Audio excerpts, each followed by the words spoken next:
ಈ ದಿನ ಪರಮ ಪೂಜ್ಯರು ಏಕಮೇಯ ದ್ವಿತೀಯರು ಅನ್ನಿಸ್ಕೊಂಡಂಥ ಒಬ್ಬ ರೈತ ನಾಯಕ, ಮಣ್ಣಿನ ಮಗ, ಭಾರತ ಕಂಡಂಥ ಒಬ್ಬ ಅಭೂತ ವ್ಯಕ್ತಿಯಲ್ಲ, ಅದೊಂದು ಶಕ್ತಿ. ಸನ್ಮಾನ್ಯ ಪರಮ ಪೂಜ್ಯ ದೇವೇಗೌಡ ಸಾಹೇಬರು ಹುಟ್ಟಿದ ದಿನ ಇವತ್ತು. ಈ ಪುಣ್ಯದಿಂದಂದು ಇಡೀ ರಾಜ್ಯದಲ್ಲಿ ಎಲ್ಲ ಮೂಲೆಗಳಲ್ಲೂ ಪೂಜ್ಯ ದೇವೇಗೌಡರ ಹುಟ್ಟುಹಬ್ಬವನ್ನು ಸಂಭ್ರಮದಿಂದ, ಸಂತೋಷದಿಂದ ಎಲ್ಲ ಕಡೆ ಆಚರಿಸ್ತಿದ್ದಾರೆ. ವಿಶೇಷವಾಗಿ ನಮ್ಮ ಮಂಡ್ಯ ಜಿಲ್ಲೆಯ ಮೂಲೆಯಲ್ಲೂ ಸಹ ಹಬ್ಬದ ವಾತಾವರಣದ ರೀತಿಯಲ್ಲಿ ದೇವೇಗೌಡರ ಹುಟ್ಟುಹಬ್ಬವನ್ನು ಭಾಳ ಭಕ್ತಿ ಮತ್ತು ಶ್ರದ್ಧೆಯಿಂದ ಆಚರಿಸ್ತಾ ಇದ್ದಾರೆ.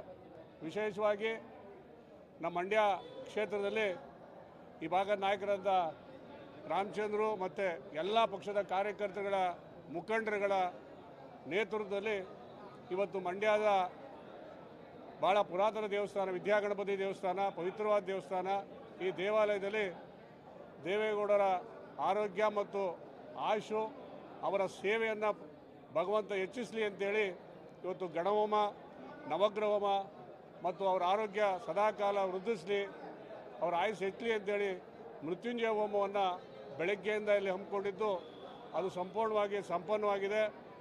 ಭಗವಂತ ಅವ್ರಿಗೆ ಹೆಚ್ಚಿನ ಆಯುಸ್ಸು ಆರೋಗ್ಯವನ್ನು ಕೊಟ್ಟು ಅವರ ಸೇವೆಯನ್ನು ಸದಾಕಾಲ ಈ ದೇಶಕ್ಕೆ, ಈ ನಾಡಿಗೆ ಕೊಡಲಿ ಅಂತೇಳಿ ಭಗವಂತನಲ್ಲಿ ಪ್ರಾರ್ಥನೆ ಮಾಡ್ತಕ್ಕಂಥ ಒಂದು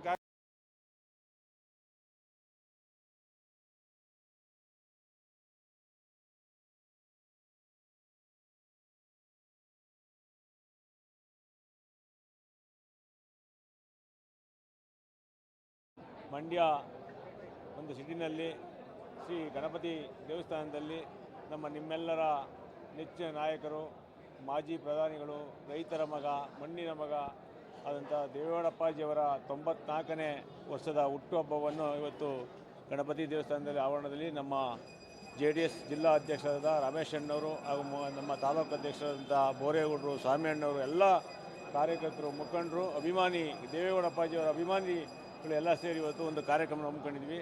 ನಮ್ಮ ದೇವೇಗೌಡಪ್ಪಾಜಿಯವರಿಗೆ ಆರೋಗ್ಯ ಆಯಸ್ಸು ಕೊಡಲಿ ಭಗವಂತ ಅಂತೇಳಿ ಇವತ್ತು ಒಂದು ಮೃತ್ಯುಂಜಯ ಹೋಮ ಹಾಗೂ ಒಂದು ನವಗ್ರಹ ಶಾಂತಿ ಹೋಮ ಹಾಗೂ ಗಣಪತಿ ಒಂದು ಪೂಜೆಯನ್ನು ಸಲ್ಲಿಸುವ ಮುಖಾಂತರ ದೇವರಲ್ಲಿ ಪ್ರಾರ್ಥನೆ ಮಾಡಿದ್ದೀವಿ.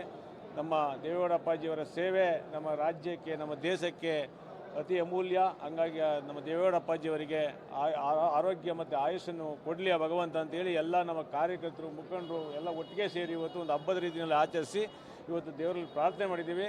ನಮಗೆ ದೇವೇಗೌಡಪ್ಪಾಜಿಯವರ ಆರೋಗ್ಯ ಚೆನ್ನಾಗಿರ್ತದೆ, ಹಂಗಾಗಿ ಅವ್ರ ಸೇವೆ ನಮಗೆ ಅಮೂಲ್ಯ. ತಾವೆಲ್ಲರೂ